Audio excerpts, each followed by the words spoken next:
Just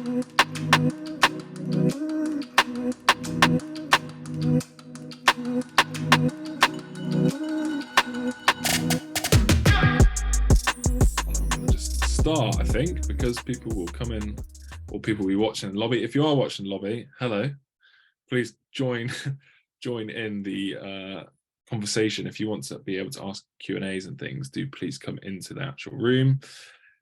But welcome everyone to actually the final webinar of Empathy Week 2023, and we have a fantastic guest here to speak about emotional intelligence. She's blows my mind with all the things that she always tells me.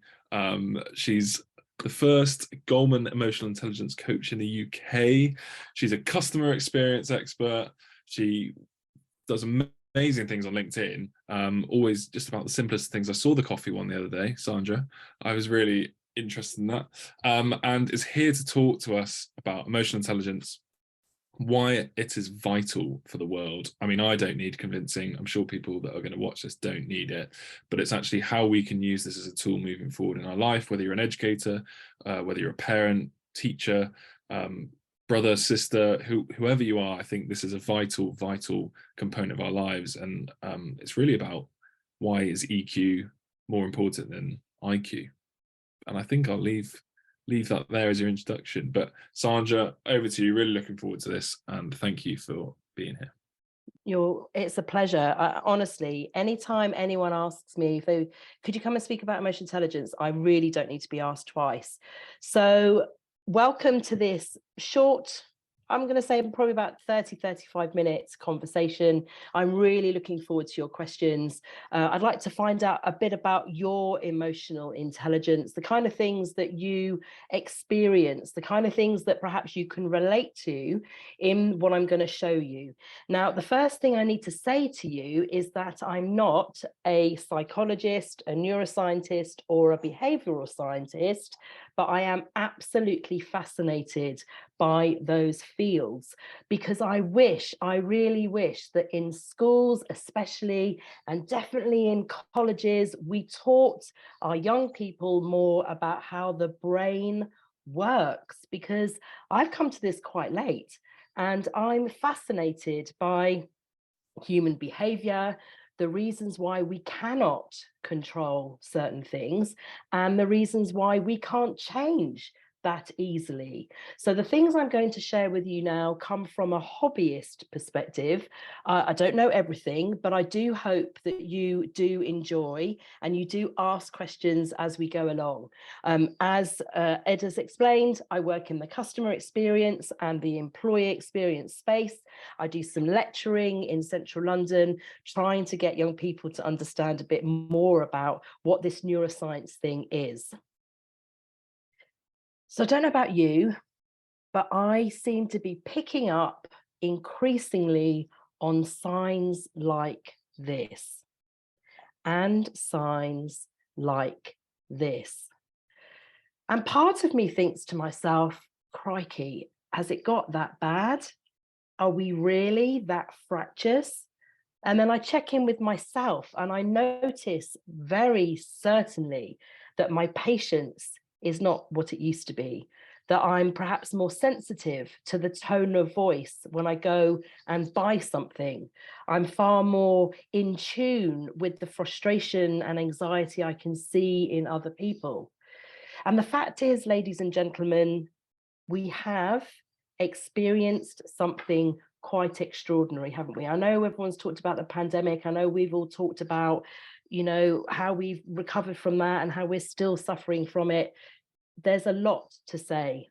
We have a war, economic turmoil, the long effects of the COVID pandemic. We have more and more influence, perhaps I'm going to say manipulation within social media. And then we have individuals, I'm not going to name him, who are very dominant in certain young people's lives. And then we wonder why we are triggered, why we react to things. And when I speak to clients and I say to them, when you react, that is when you have the consequences of your behavior right there. If you were able perhaps to respond rather than react, you'd find that your relationships would be better, you'll feel far calmer, you'll feel more in control, you'll be able to influence the behavior and thoughts of others. So ultimately, I'm putting to you an argument that says, if we could just learn the skill of emotional intelligence, we are far more likely to enjoy life, to have better relationships, to be able to deal with all of these things that I'm showing you. We will be able to be more resilient. We will be more adaptable. All brilliant skills and characteristics of those people who seem to succeed well and have good health, not just mental health, but health overall. So I'd like to introduce you to a character. This is the chimp, and the chimp comes from a book that's about the chimp paradox. It's written by a gentleman who helped Olympic champions, people like Chris Hoy, go further, do better, achieve more. And I want to spend a little bit of time, if I may, just drawing your attention to some of the characters here in this little cartoon. So the interesting thing, got our brain, and it's hanging around. This one's green. I'm not sure if that, hopefully that's not the color of mine. And, you know, it's in the dark. It's stuck in our brain, you know, stuck right in this skull, and it's doing the best that it can. We're going to just talk about some of these characters for a second then. The chimp. So the chimp is sitting in one of the oldest sections of the brain. It's hugely essential for us, and it's all about the anticipation of something that's going to happen. Is this what we expect? No, it's not what we expect. Oh, alarm bells, the chimp goes berserk, because ultimately that is about fight, flight, or freeze. And I can tell you honestly that I've been in situations where I thought, totally fine, I can completely work through that particular situation. And then I've looked back and I've realized that I have completely frozen, because my body is saying you need to survive. And when that happens, the stick person in the prefrontal cortex, which is a newer part of the brain, is shut off. So all of the executive center, the thinking, the logical list, the decision making that happens in that yellow front bit, it's not going on, because the chimp says, I haven't got time for you to write a list, get a flip chart, do whatever. We have got to get into an emergency situation, and I need in a nanosecond to make a decision for this human. We've got to do a runner. Now, it's very helpful when we were living in caves or whatnot, and we were running from saber-toothed tigers. But right now, the chimp will react to a text message, an email, something unsavory on TikTok. It is still working for us, but it cannot define, it cannot distinguish between those things that are really troubling and those that we imagine might be troubling or we anticipate will be troubling. Now, the other thing that's quite interesting here, and many of you might actually know this already, is that this logical bit at the front of our heads, front of our brains, doesn't actually properly finish forming until we're 25. Now, I live in a household with a 22, a 25, and a 17-year-old. And it does take a bit of time to remember. The reason why you might be all over the place and why things aren't necessarily logical and things are a bit all over the place is because the front part of his brain hasn't finished sorting itself out. It isn't ready yet. And the important thing to note as well is that all of us have these characters. We all have a chimp. We all have a stick person. But the amazing thing is that with the power of emotional intelligence, we can get that chimp to calm down much faster. We might even manage not even to get it to go berserk, because we are We can take control of our emotions through a number of techniques I'm going to talk to you towards the back end of this particular session. Now, the reason why I'm obsessed, I think that probably is the right word, about the brain and about emotion is because of this lady. She has written a number of books, How Emotions Are Made, and 7.5 Lessons About the Brain, and there's a new book coming out soon. When I read How Emotions Are Made, it was a game changer because I had believed and I had accepted when people would say, oh, I just can't help it. I can't help it. I can't help showing up like that. I can't help it if I lose my cool. I can't help all this stuff. Not true. What Lisa Feldman Barrett says is that you are not at the mercy of your emotions. Imagine that. You are not at the mercy of your emotions. You can sit with them, be able to label them. And once you've identified what those emotions are, then you can decide whether you want that emotion or not. Incredible. Now, let me be clear. I'm talking about everyday stuff. What I'm not talking about here is trauma or anything very distinct. I'm talking about everyday anxiety, everyday reaction to things. But I would encourage you to listen to her TED Talk, and I would encourage you to check her books out. Because the fact is, she also makes a very compelling argument about individuality. And when I found this out, it changed everything for me.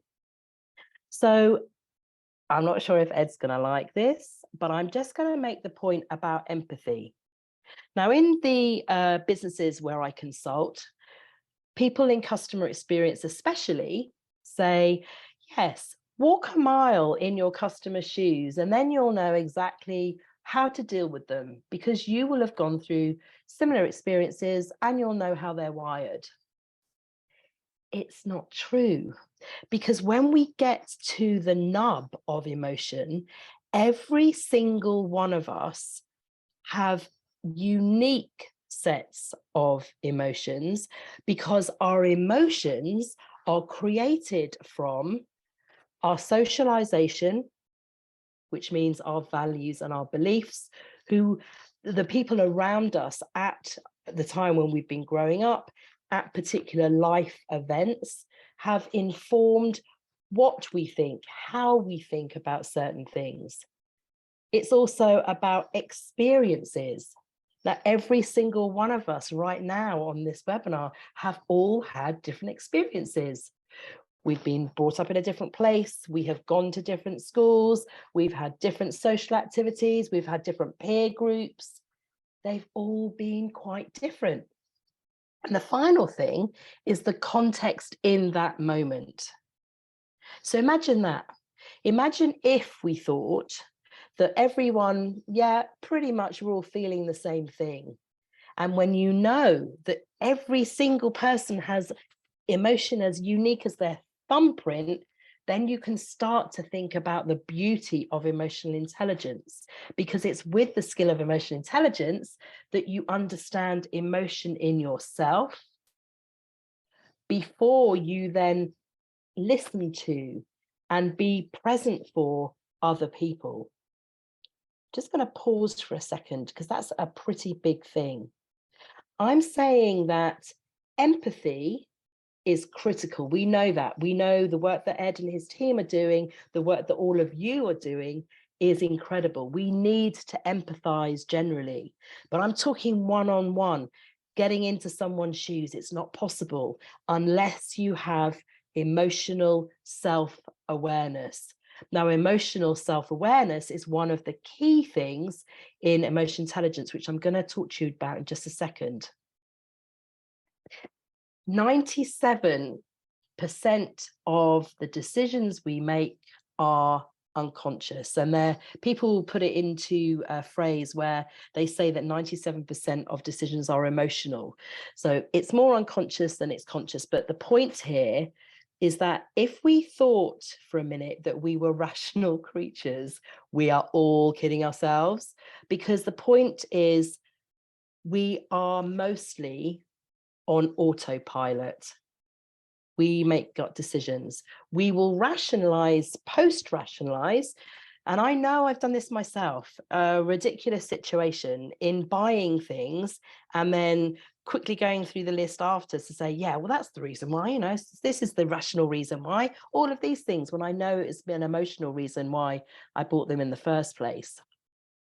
And if we think of our peers, if we think of our colleagues, if we think of the young people that we are teaching, we're influencing, their decisions are also emotional. And so if we had the skill of emotional intelligence, we might relate to them more easily. They might feel more heard. They might find that the decisions that they're making, when they have the awareness that it comes from emotional stimulus, they might consider things slightly differently. So I've been going on about this thing called emotional intelligence, and Ed has mentioned that I'm a Goleman emotional intelligence coach. Well, here is the big man who wrote a book, I think about 26 years ago. That's the book, a reprint actually, just in the center there. Now, he wasn't the chap who came up with emotional intelligence in the first place. Excuse me. He didn't come up with it in the first place. So don't be giving him too much kudos, because he's important, but he's not the guy that came up with it. He did popularize it though. And he did make the point that Ed said, that perhaps EQ is more important than IQ. Now, at the time of the book coming out, it was a mass revelation. Can you imagine thinking that, yeah, here's your IQ, you pretty much got your intelligence, not much you can do about it, do your best. And then this guy comes along and says, do you know what? You do find quite a lot of people who are hugely successful, whatever that means to them, have actually not got a massive IQ, but they have got emotional intelligence, the ability to relate to people, the ability to read the room, the ability to connect. And when you think about it, you're like, wow, that means I've got a chance to actually beat those people when I thought, I haven't got a high IQ, forget it, I get my bag. That's not what this is about. So if we're just going to read through the definition just for a second, because I want to move on then to the main model that's out there right now for EQ. Emotional intelligence is your ability to recognize and understand emotions in yourself and others. It's your ability to manage your behavior and relationships. Now, it's an interesting one because the neuroscientists are starting to question some of this stuff, which is why before you say she's contradicting herself, that point about understanding emotions in others. So, you know, we need to be sure that while we do need to recognize and understand emotions in ourselves, we must not be doing the guesswork on what others are feeling, but we can find out from great questions.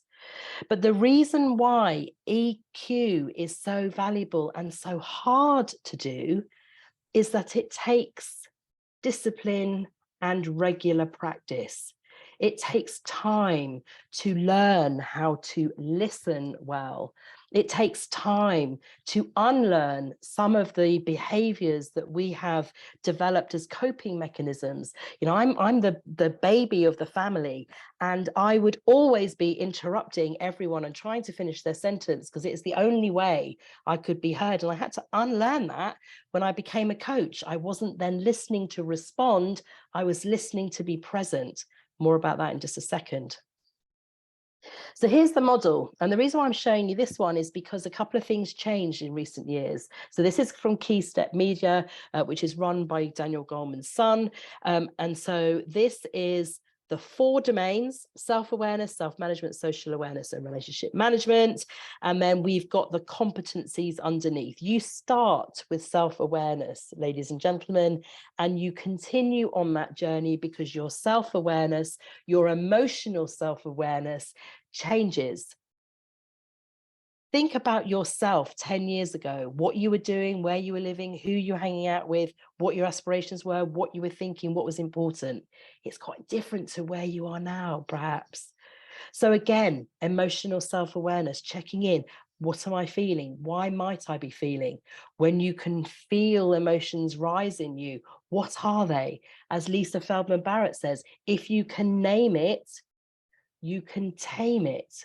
So again, having that self-awareness, knowing what those emotions are. And then the beautiful thing is self-management. That ability to decide how you want to show up. I don't know about you, but I have worked for some managers in the past who have not necessarily behaved how I expected them to. And I think I'm being diplomatic about slamming the table, slamming the door, shouting, screaming, all sorts of stuff, because they didn't have that beautiful self-management. It is critical. This emotional balance recognizes that you can't control your emotions, you will manage them. So let me actually just rephrase that. They're going to come up. They're going to come up because they're coming up from the serotonin, from the oxytocin, from the cortisol that's in our, all the chemicals that are in our body. You can't control them when they come up, because that comes from back in the day when we had learned behavior on what fear and threat is. But you can choose whether or not you want to sit with those things. And when you're able to recognize it and choose, yeah, okay, I'll have that emotion. That's a good one, liking that. Or, am I about to scream and shout? Am I seeing red mist here? Am I going to say something I will regret?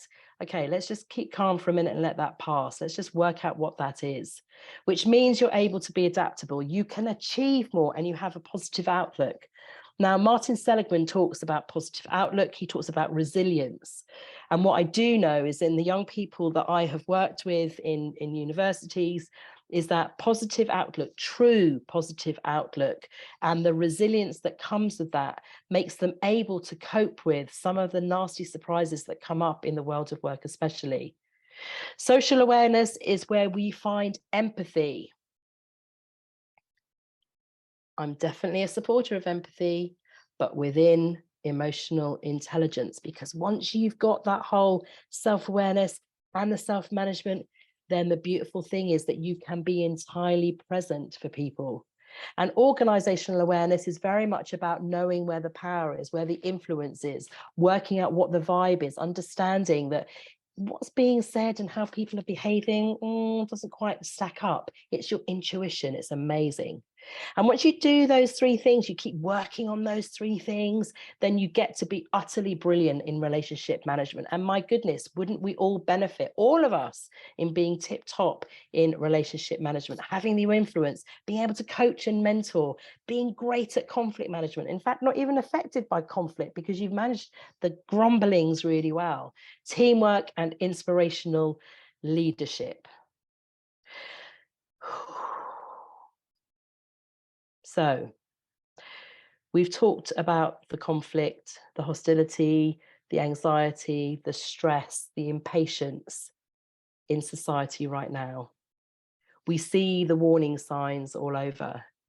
The fact is that the pandemic has caused us, I only heard this the other day ago, so bear with me, I don't have the scientific research to back it up yet, but I've been told that new studies are saying our amygdala, so where the chimp lives, because it is regularly being stressed, because it's uncertainty, more uncertainty, more uncertainty, it's expanded. And the hippocampus, where our memories are, is starting to shrink. Now, hopefully we'll get back onto a particular level and everything will be cool. But the fact is, we've gone through these years of uncertainty. We've gone through so much stuff that we do need to take care. We need to be compassionate with one another and ourselves. And if we do, if we can, if you're willing to practice some of these things that I'm about to talk to you about, I think you're going to feel good. And I think that if you're able to just do a couple a day, I think I'm asking maybe for 3.5 minutes a day, just to do some of these things, you're going to feel much better. And people will notice, because when I started training to become a coach, my perspective did change. And so I suppose I'm living proof of this. So the first thing is about breathing. And I'm sure that you know this, but the brain, if we're getting really stressed, our breath changes and we are much shorter in our breath, and it's much faster, and our brain goes, oh, something's up, oh right, okay, not good. So it's a vice versa, the chimp's going crazy or our breath is going crazy. But if you can take a few breaths, if you're able to sit, put your hands on your thighs, close your eyes and breathe just for 2 minutes, I think you'll find things will be different when you've done that. The breath is an incredible thing. And there was a book out a couple of years ago now, actually, by a guy called James. I can't remember his surname now. Anyway, the book is called Breath. And if you get a chance to read that book, it explains so many of the societal issues that have come about from us not being conscious in the way that we breathe. I will get that and I'll ask Ed to share it with you.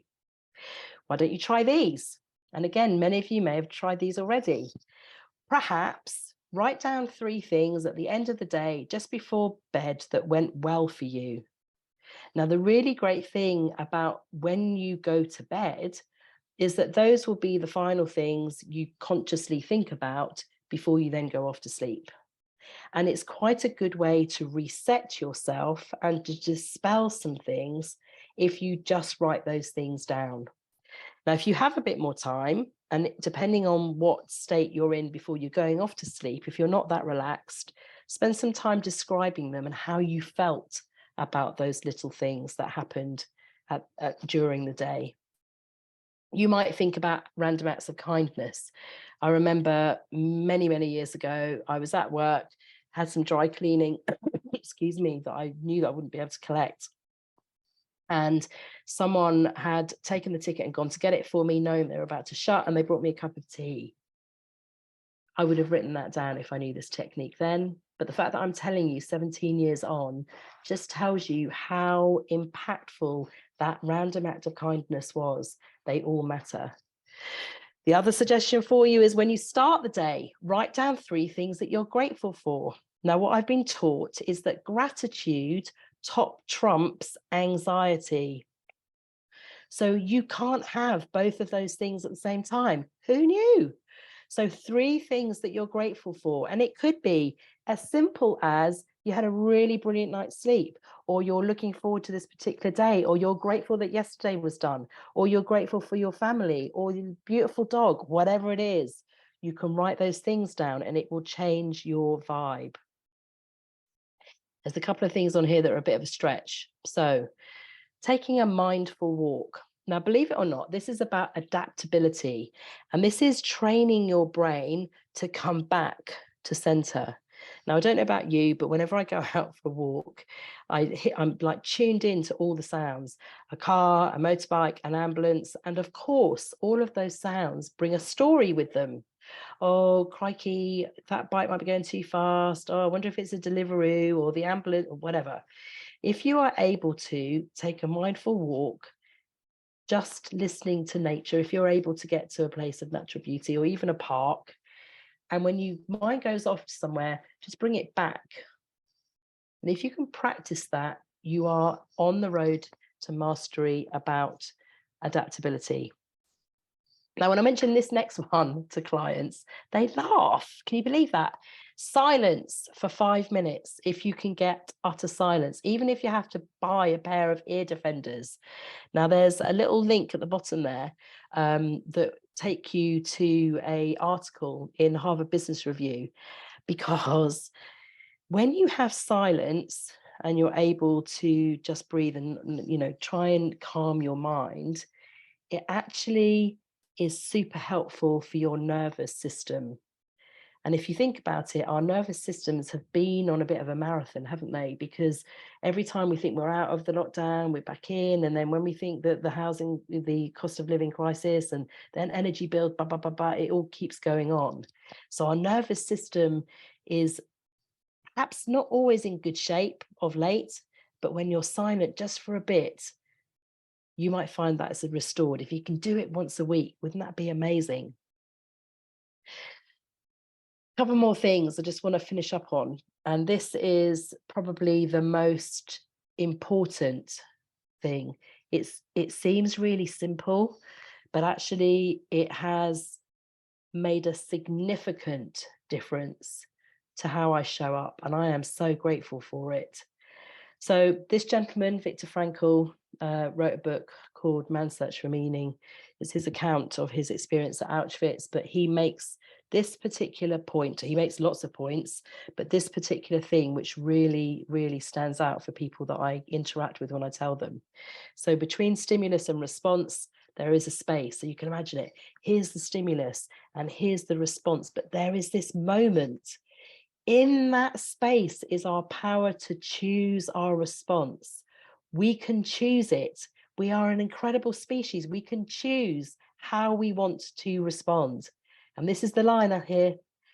In our response lies our growth and our freedom. When something happens, when you get the text, when someone says something to you, you can say, I just need a moment to think about that. I'm going to come back to you. You don't have to respond straight away to an email. If you feel the pressure that someone is going to be expecting a response, you'll say, got your message. I'll be straight back to you. I've just got to do something. So you take the pressure off yourself. Because I have read messages entirely incorrectly, not just from the tone of voice that was intended, but the words contained within it. I have put words into sentences because I know that I wasn't using my prefrontal cortex. I was using my amygdala because something had gone on. And I have learned, and I'm still not perfect by any stretch of the imagination, but I have learned that if you are able to sit in whatever that thing is, whatever that feeling is, you can make sense as to why your body, how you have responded, why that's happened.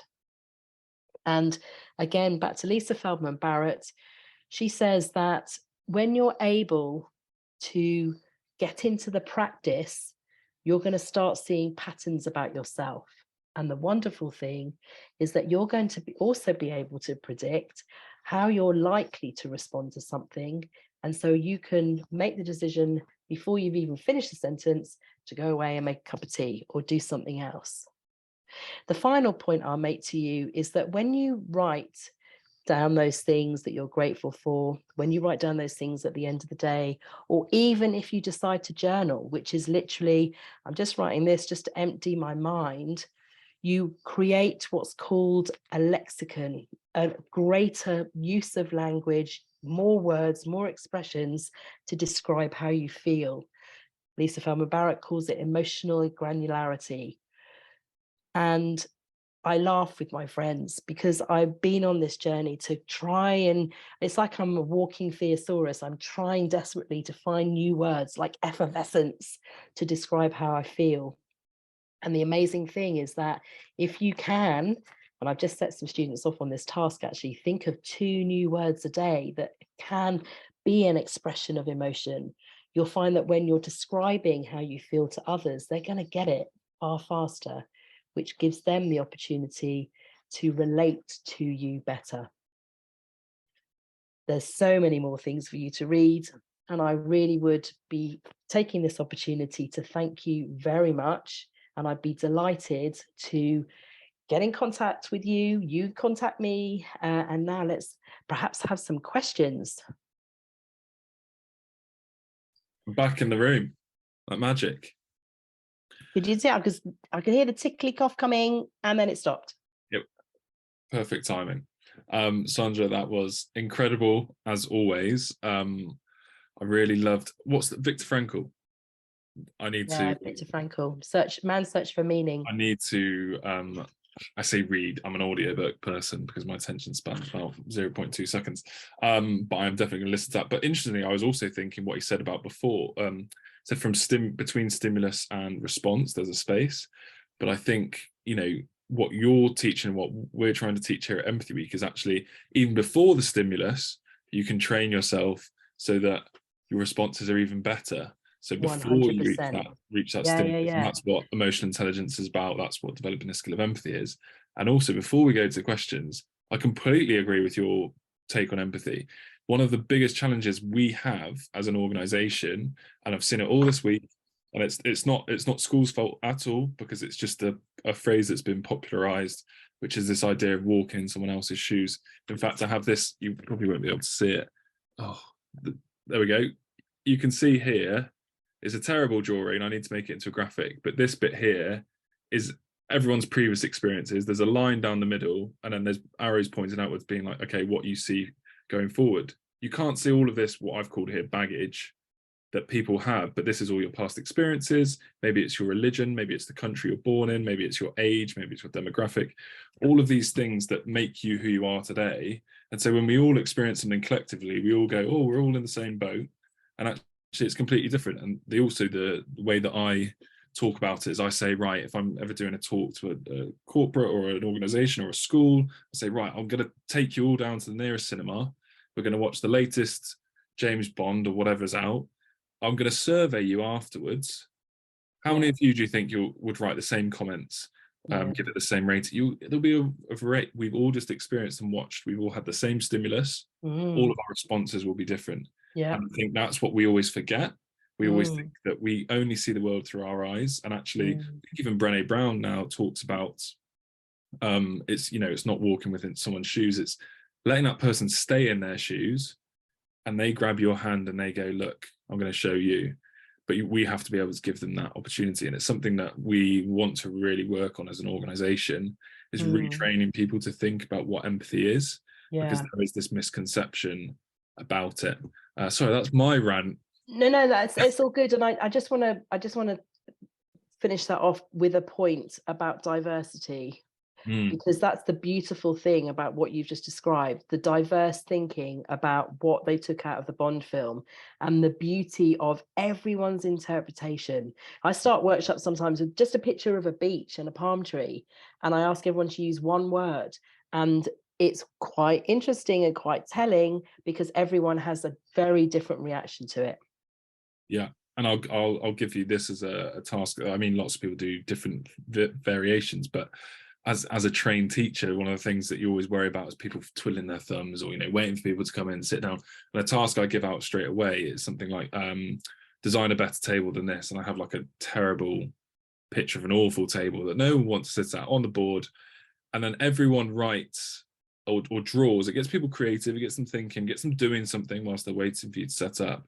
But and you get them to share, and every single person's table is different. And I ask some people to explain, why have you made it a circle table? And then they say, oh, I like discussion. I like to be able to see people's faces. Why have you got one higher, one lower? Oh, I might want to stand, and I've got bad back problems. And just by doing this, all of a sudden the people talking in a circle or talking next to them learn something about the other person they didn't even know. Like, oh, I realize now I've learned that you've got a bad back. And then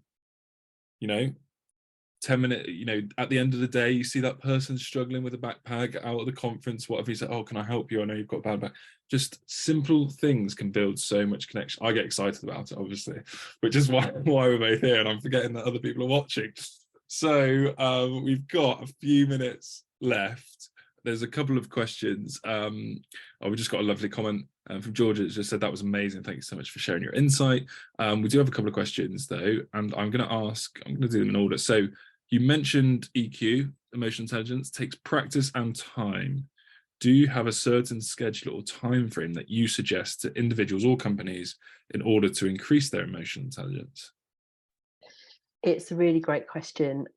So I knew about EQ from a theoretical perspective from a long time ago, but actually practicing it took me about a year to properly see some massive results.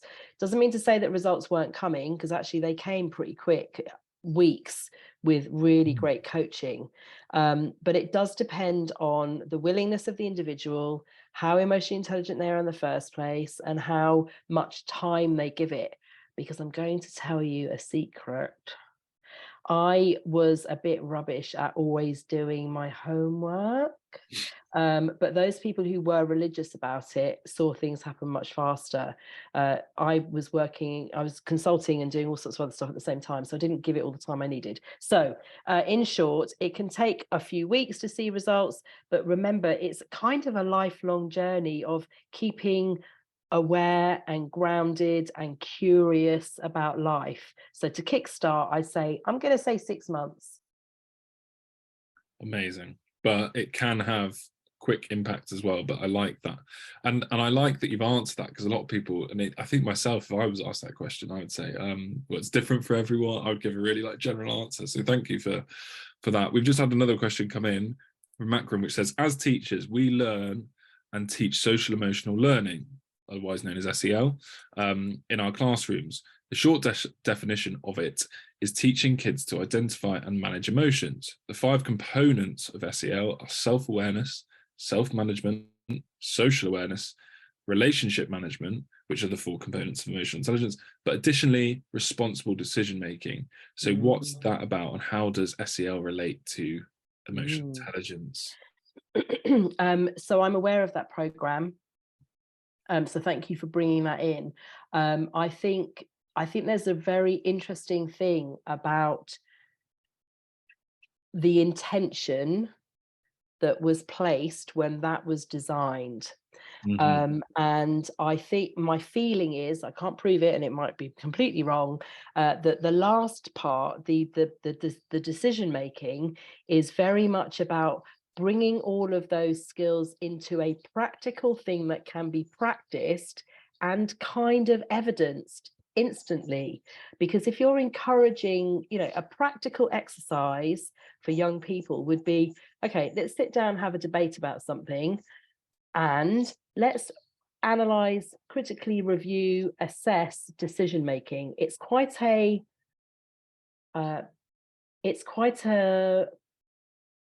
these aren't the right words, sorry, but it's quite a visible thing, isn't it? It's a kind of like, there's a consequence of that. Whereas when you're learning how to be emotionally intelligent, you practice, you discuss, you practice, you discuss, and you see things start to evolve. But actually, if you're talking about, you made that decision, why did you make that decision? It can be quite a visible thing. Does anyone know what I'm talking about? Yeah, I'm Googling who designed SEL, but because yes, there we go. I thought it would be.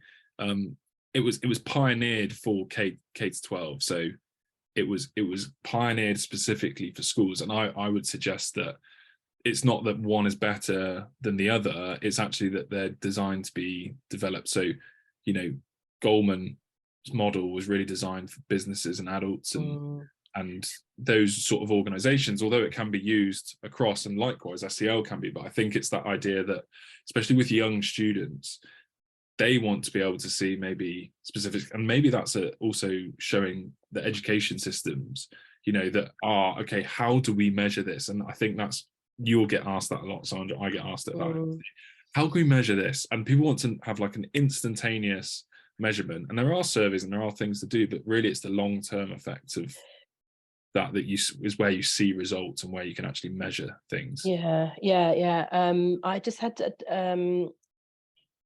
the only other thing I'd like to throw into that answer is, I'm going to say the name Mark Brackett something. He wrote a book called Permission to Feel, and he came up with a model called Ruler. And that's out in the States. I think there's some schools doing it in the UK. It's a similar thing. So there are other things out there that are quite similar. Oh, there we go, Mark. Thank you. Yeah. Permission to Feel. So the point here is that it's breaking it down into stuff. So that's one thing. The second thing I wanted to say, which isn't going to be popular, is that I've just told you that the prefrontal cortex doesn't mature until you're 25. So we need to go easy on people if we're expecting young people to make decisions, think logically, work through their executive center when it isn't properly formed yet. So just be careful with that, because they just don't know how to use it because it's not ready. It's not baked. And that's the bit that's to do with risk as well, isn't it, Sandra? Yeah, which is why you get teenagers. People like you. I'm now 30. Thank you very much. So in your younger days, might have taken a risk, but you know, I'm quite health and safety conscious as yeah, I'm only teasing. Which nicely brings us up to the end of the session. Sandra, I could talk to you for hours. We do talk for hours. I'm glad that other people have had an insight into what we talk about, what we love, and particularly all of your experience, your insights, the amazing things that you do. And I'm sure people will be reaching out to you on LinkedIn and finding you and following all the work that you do. And those students that you lecture, lucky them. I know that they don't always maybe think that, because you talk about some stories of people turn up and go, oh, what's the point of emotional intelligence?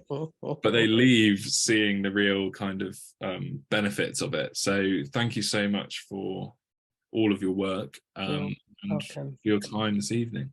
You're welcome. And if you're a teacher watching, I just want to say to you, I've got teachers in my family, respect to you. And if you're able to, just do a few of these practices just for yourself.